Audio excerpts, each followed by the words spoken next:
V-Guard presents कौन जीत रहा है, को पावर्ड बाय सेंसोडाइन एंड विमल। बोलो जुबां केसरी।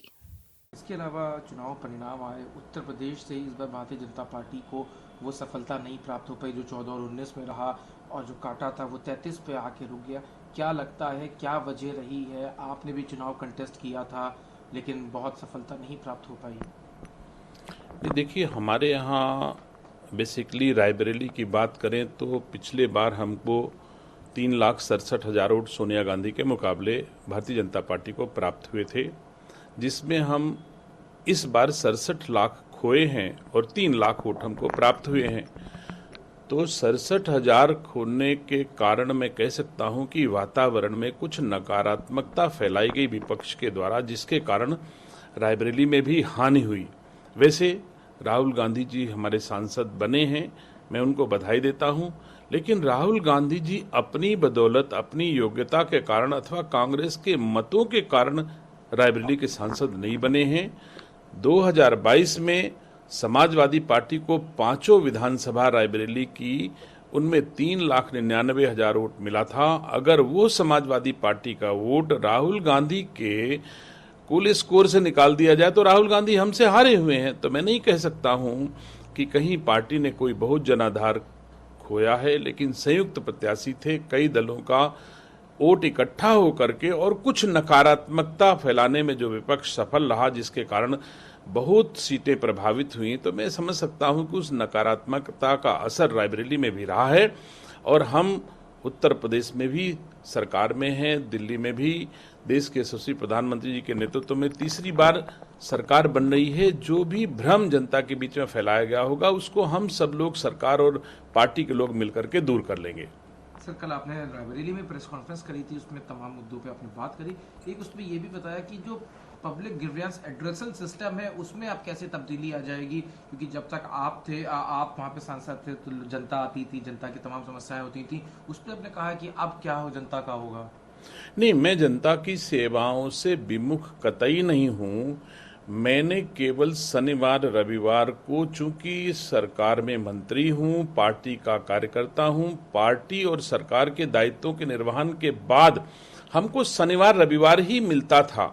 तो मैंने शनिवार रविवार को, चूंकि 19 से 24 तक ज़्यादा व्यस्तता कारण मैंने अपने पारिवारिक दायित्वों का निर्वहन करने में चूक गया हूँ, पीछे हो गया हूँ। बेटे बेटियों की शादियां हैं, तो थोड़ा सा 2000 शनिवार और रविवार के दिन के लिए, थोड़े दिन के लिए आंशिक अवकाश के बारे में मैंने जनता से कहा है। अगर सहमत हैं तो ठीक है, नहीं फिर सैटरडे संडे बैठना शुरू कर दूंगा। ऐसा कोई हमारे लिए मैंने कानून नहीं बनाया है, लेकिन मैं समझता हूँ कि थोड़ा सा चाहता जरूर हूँ कि हमारे पारिवारिक दायित्वों का निर्वहन भी समय से हो जाए, जिससे हम उसमें पिछड़ने ना पाए। तो बस केवल इसके लिए शनिवार रविवार। और मैं समझता हूं कि जो भी सांसद होता है उसको अपनी जनता के दायित्वों का निर्वहन करना होता है। अगर रायबरेली से सांसद श्री राहुल गांधी जी हैं तो उनको अब जनता की समस्याओं के निर्वहन के लिए ध्यान देना होगा। ये उनकी नैतिक जिम्मेदारी है, संवैधानिक जिम्मेदारी भी है। तो मैं अपने दायित्वों का निर्वहन करूंगा, राहुल गांधी जी अपने दायित्वों का निर्वहन करें। मैं रायबरेली में विपक्ष में हूं और राहुल गांधी जी अच्छा काम करेंगे तो उनको सकारात्मक सहयोग दूंगा, और अच्छा काम नहीं करेंगे तो जनता के द्वारा जो मुझे दिया गया है अधिकार, उसके तहत मैं उनका विरोध करूंगा। एक सवाल और, आपने ये उससे पहले भी जो बात हुई उसमें आपने रायबरेली सीट का बताया कि क्या इक्वेशन थी, क्या वजह थी। उत्तर प्रदेश में जो सीटें कम हुई हैं, क्या लगता है क्या वजह रह गई, कहाँ पे कमी हो गई? क्या कोई कैंपेन में कमी थी, या आप सब लोग फील्ड पे थे, उसके बावजूद कौन सी ऐसी चीज़ रह गई कि जनता का जो इतना लंबा जो मत था वो अब खाली 33 सीटों पे आके रुक गया? देखिए, ना तो हमारे नेतृत्व में कोई कमी है और ना ही पार्टी की स्वीकार्यता का कोई अभाव है। अगर ऐसा होता तो मध्य प्रदेश में 29 की 29, दिल्ली में 7 की 7, हिमाचल, उत्तराखंड, जहां कहीं देखो हमारी भारतीय जनता पार्टी का की स्वीकार्यता आज भी वैसी है जो पहले थी। तो मैं नहीं समझता कि भारतीय जनता पार्टी की स्वीकार्यता का कोई अभाव है। उत्तर प्रदेश में विपक्ष कुछ नकारात्मक विषय फैलाने में सफल रहा, जिसके कारण जनता भ्रमित हुई। और मैं पहले कह रहा हूं कि हम उत्तर प्रदेश सरकार और भारत की सरकार और हम मिल करके, पार्टी के लोग मिल करके, कार्यकर्ता भर मिल करके इस भ्रम को शीघ्र दूर कर लेंगे। आज अखिलेश यादव दिल्ली में थे, उन्होंने अयोध्या का जिक्र किया, अयोध्या का जनता का धन्यवाद किया कि जिस तरह से उन्होंने वहां पे समाजवादी पार्टी के कैंडिडेट को जीत दिलाई। उसके बाद एक और भी फैक्टर है कि वहां पे जो बयान आया था वहां के जो सांसद थे, उसकी वजह से बहुत कुछ चुनाव परिणाम वहां पे बदले, उनका कहना ये है।